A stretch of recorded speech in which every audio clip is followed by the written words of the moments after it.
Hello students, अब आप इसका सेकेंड पार्ट देखिए। My desire to have a handful of my ashes thrown in the Ganga at Allahabad has no religious significance so far as I am concerned. जहाँ तक कि मेरा संबंध है, कंसर्न का मतलब संबंध होना, मेरी इच्छा एक मुट्ठी भर राख को इलाहाबाद में गंगा में प्रवाहित कर दिए जाने का कोई धार्मिक महत्व नहीं है। I have no religious sentiment in the matter. Sentiment का मतलब भावना, रिलीजियस का मतलब धार्मिक। मेरा इस मामले में कोई धार्मिक भावना भी नहीं है। I have been attach to the Ganga and the Jamuna rivers in Allahabad ever since my childhood. Attach जुड़ा हुआ होना, सिंस माई चाइल्डहुड अपने बचपन से, यानी मैं गंगा और यमुना नदियों से इलाहाबाद में अपने बचपन से ही लगाव रखता हूँ या जुड़ा हुआ हूँ। And as I have grown older, और जब मैं बड़ा हो गया हूँ तो this attachment has also grown. तो यह अटैचमेंट यानी यह लगाव या यह जुड़ाव भी बढ़ गया है। ग्रोन का मतलब बढ़ जाना। I have watched their varying moods as this season changed. जब मौसम परिवर्तन होता है तो मैंने उनके बदलते हुए, वेरिंग का मतलब बदलते हुए, चेंजिंग, मूड्स का मतलब मनोदशा।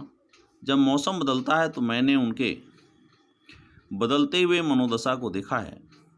And have often thought of the history and myth and tradition and song and story that have become attached to them through the long ages and become part of their flowing waters. Flowing waters का मतलब बहता हुआ पानी। Through the long edges का मतलब युग युगांतरों से। Attach का मतलब जुड़ा हुआ। ट्रेडिशन का मतलब रिवाज। सॉन्ग का मतलब गीत। स्टोरी का मतलब कहानी। मिथ का मतलब पुराण। हिस्ट्री का मतलब इतिहास। तो मैंने देखा है, मैंने प्रायः युग युगांतरों से उनके साथ जुड़कर उनके बहते जल का भाग बने हुए इतिहास, पुराण, परंपरा, गीत तथा गाथाओं के विषय में विचार किया है।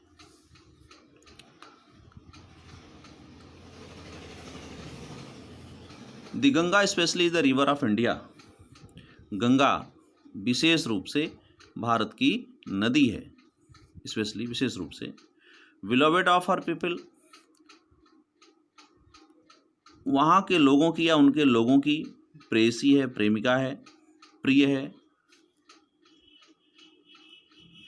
Around which are intertwined her racial memories, her hopes and fears, her songs of triumph, her victories and her defeats. जिसके चारों तरफ, इंटरवाइंड का मतलब गुथे हुए हैं। क्या क्या गुथे हुए हैं? हर रेशियल मेमोरीज उनकी जाति संस्मरण, हर होप्स उनकी आशाएं, एंड फियर्स उनके डर, हर सॉन्ग्स ऑफ ट्रम्फ उनके जीत के गीत, हर विक्ट्रीज उनकी जीत, एंड हर डिफीट्स, यानी गंगा विशेष रूप से भारत की नदी है और वहाँ के लोगों की प्रेयसी है, चहेती है, जिसके चारों तरफ उनकी जाति संस्मरण, उनके आशाएं, उनके डर, उनके जीत के गीत, उनकी जीत और उनकी हार गुथे हुए हैं। She has been a symbol of India's age long culture and civilisation, ever changing, ever flowing and yet ever the same Ganga. हमेशा बदलती हुई, हमेशा बहती हुई और हमेशा एक ही Ganga. She has been a symbol of India's age long culture, वह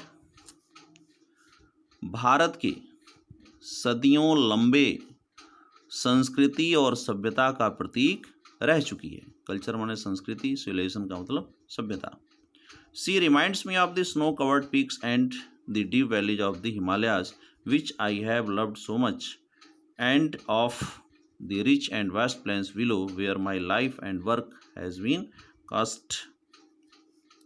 वह मुझे बर्फ से ढकी हुई चोटियों, स्नो कवर्ड पिक्स, बर्फ से ढकी हुई चोटियों, रिमाइंड से मैंने याद दिलाना, वह मुझे बर्फ से ढकी हुई चोटियों की याद दिलाती है। And the deep valleys of the Himalayas, और हिमालय की गहरी घाटियों की याद दिलाती है। डीप का मतलब गहरी, वैलीज माने घाटियों की। Which I have loved so much, जिसको मैंने अत्यंत अधिक प्रेम किया है। And of the rich and vast plains below where my life and work has been cast, और वह मुझे उपजाऊ और विशालकाय निचले समतल भूमि की भी याद दिलाती है, जहाँ मेरा जीवन और कार्य ढला है।